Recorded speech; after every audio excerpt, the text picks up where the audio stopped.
So it's a glorious day here in sunny Scotland, start of spring. Next job, I don't know how this is going to be recording, it's a bit of a prototype on the chest rig today.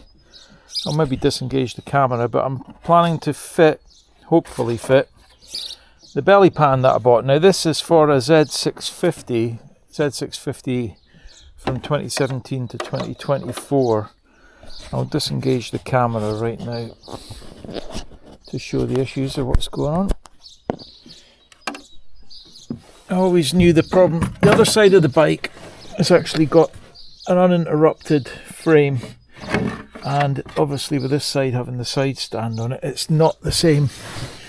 So to have this anywhere near where I kind of want it to be, it's just not going to happen with the length that it's at.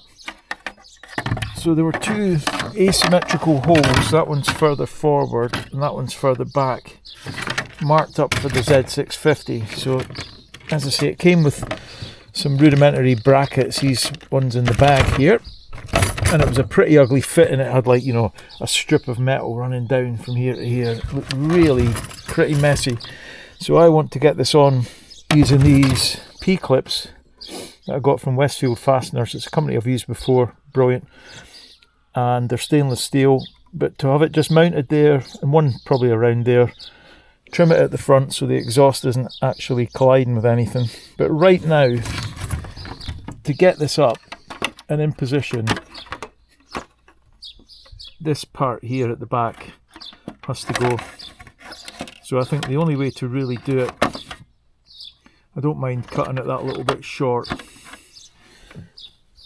but I could cut either side of that line, I suppose. I could maybe keep that side, because this is going to have to go back at the front. It's colliding at the top here where that angle is, so I'm going to have to nick that off as well. Maybe run a bit of a curve off of there. But these are all going to be little minor tweaks as I go along. But as it currently stands, belly pans used to be fairly short anyway. I don't want to be running backwards and forwards. But at the moment, maybe I could get away with cutting it at the back there. I think it might be okay. I'm not actually in the way, because at the front, this is where I roughly want it to be. Maybe on a bit more of a, it'll be on a bit more of an angle. Running parallel, it'll be a bit more like that, hopefully. So I will trim that at this and see what happens. I'll be back. So you missed the action part. I've cut this, I actually lined it up and it looked better on the other side.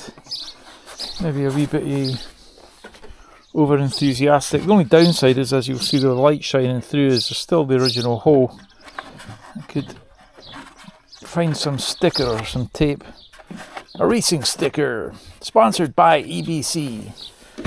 So this is the stage one, and the camera is going to go all skew with. I will just disengage. So, yep. Now we're cooking with gas. That looks like I'm looking to get these P-clips in and around here. So that had to happen anyway.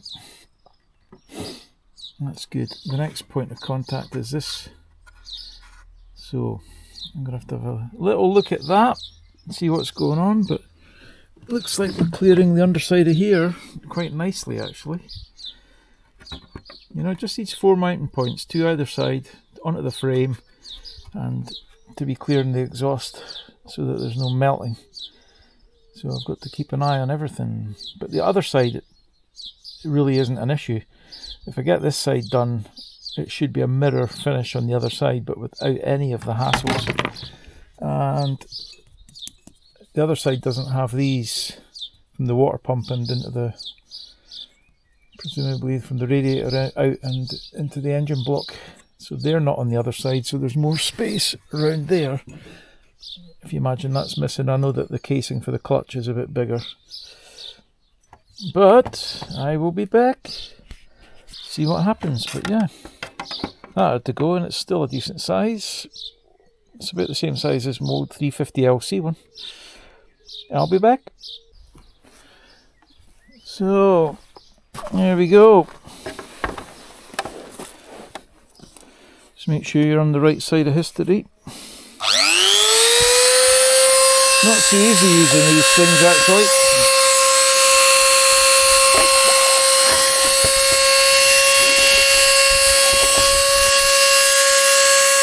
Gotta watch your fingers.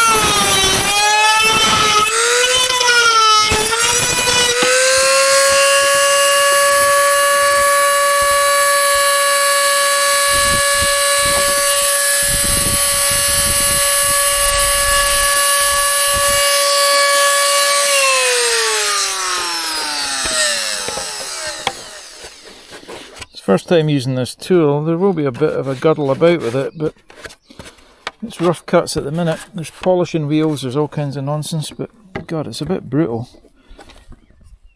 We're going to take that first angle off because the end of the actual tool's fouling it.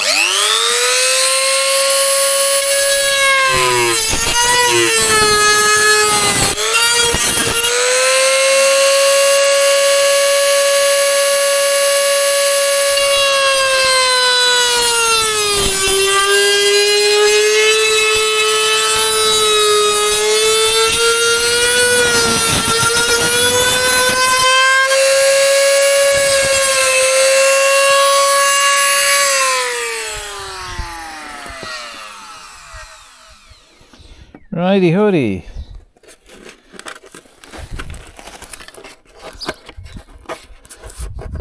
Tool's it's a bit dodgy, to be honest. It's a cheap Amazon job, but a deco.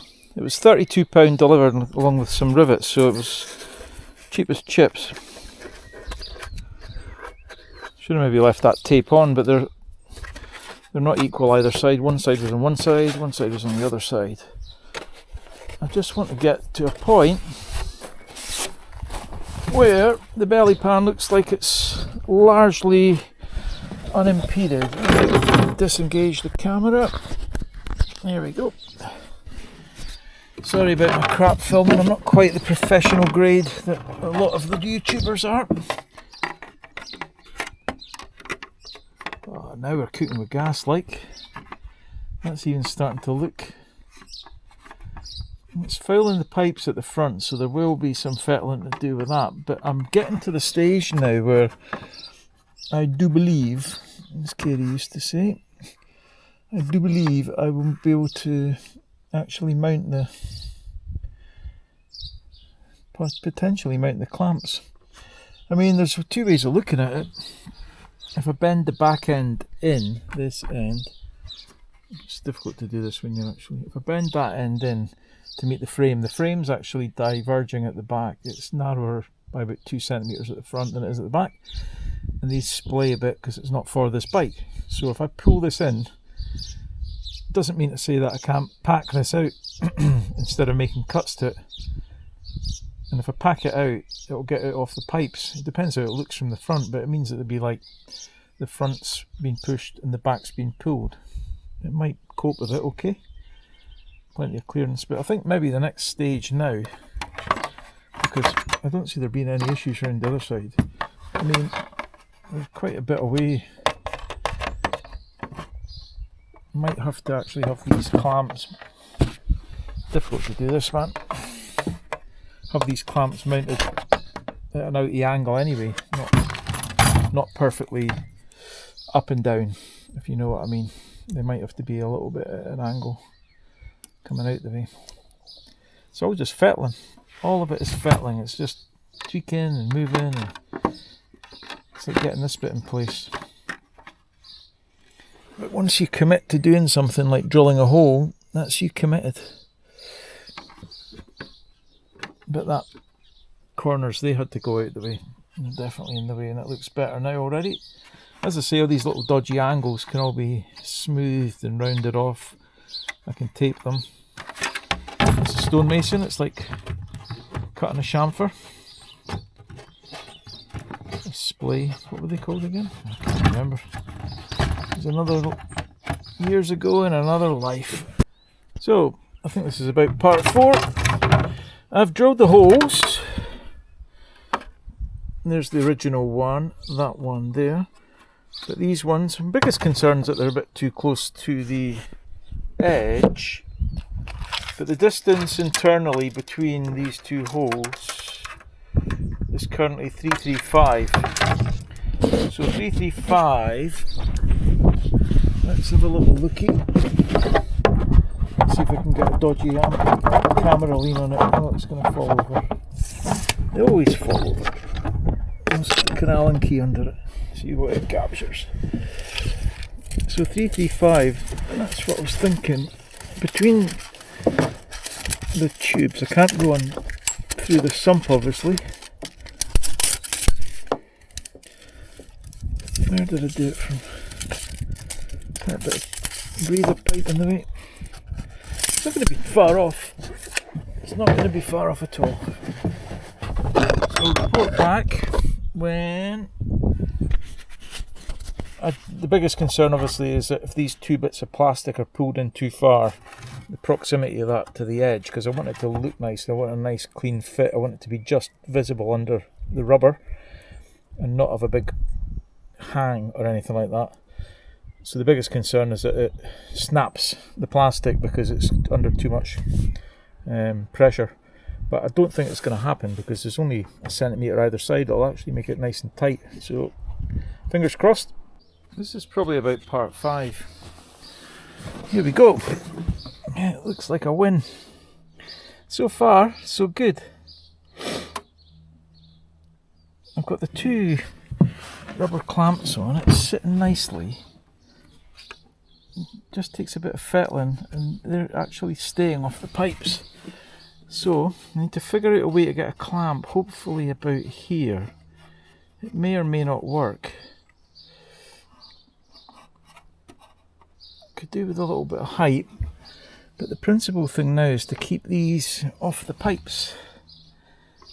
And if it's truly symmetrical and everything is equal, I shouldn't need to do any cutting. If one side's not touching, the other side shouldn't be touching. So, but it's actually looking, rather dapper. Rather good. See, I clamped this side down and it's kind of kicked out more than that side, so I think with it being up, it's pushing that in more. So it might just take a realignment, slackening off of the clamps and tightening them up slowly. But you'd obviously have to watch. See, it's like it's wanting to sit over there. That could be that these pipes aren't perfectly symmetrical running down the bike either. But that's looking really quite nifty. It's actually looking pretty good. Doesn't matter the proximity to the wheel because that runs in a trajectory of the fork up and down. So that's not going to matter a toss. You can actually get to the drain plug for the engine oil. You can get to everything. 5-minute job to take it on and off. Right, I'll be back when hopefully the last part.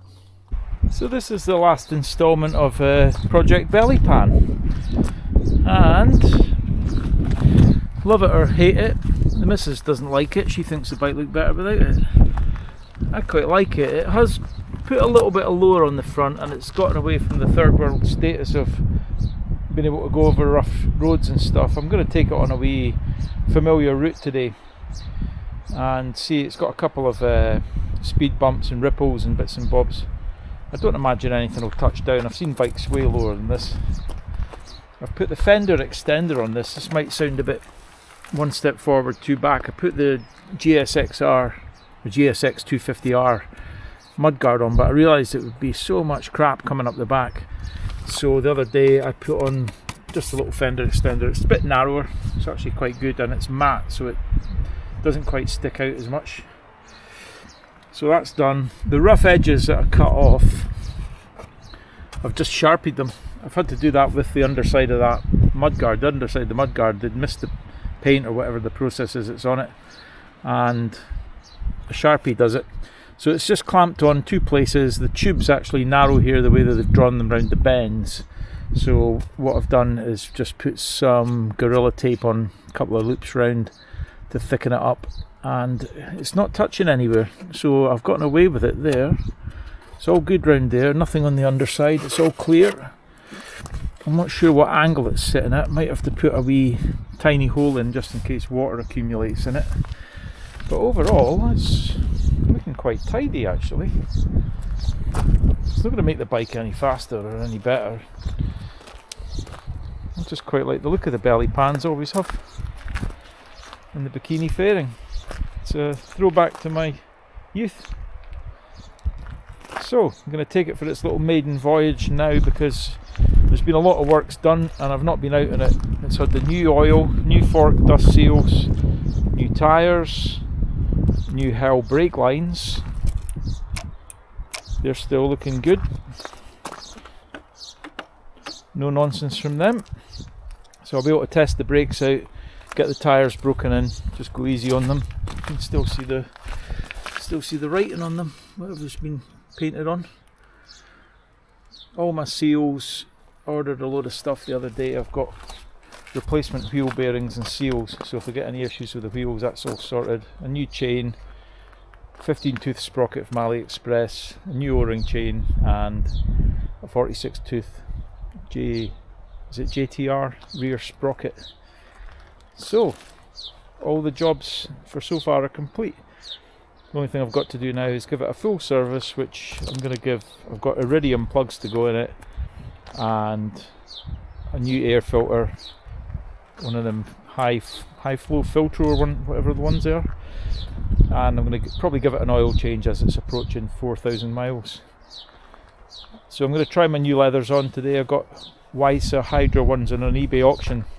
They're currently retailing new, top and bottom, for £520, and they were RRP of 760 because there's a new Weissa Hydra 2.0 that's been introduced. So I got these leathers in an auction for £107, and the guy that I dealt with, a guy called Russ in Manchester, brilliant guy, and yeah, because I've lost 11 kilo, I'm now getting into what is a large, but it's actually really about a 40-inch chest, 40-41, and the trousers, but they are like mint brand new condition. So I'm upgrading the body armour inside them. Not that that will do you much good if you get hit by an HGV, eh?